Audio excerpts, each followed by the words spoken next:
Audio Jungle.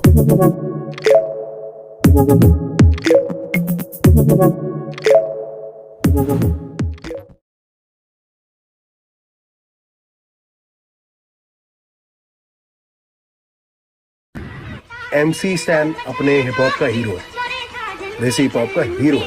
अपना पुणे से MC stand है यार, वो क्रेजी लड़का है यार, वो पागल है, वो क्या है वो, पर वो जो भी है रियल है यार। वो MC स्टैन का मैं वीडियोस देख रहा हूँ लेटली, काफी वीडियोस और काम देख रहा हूँ, और मैं बहुत प्राउड फील कर रहा हूँ।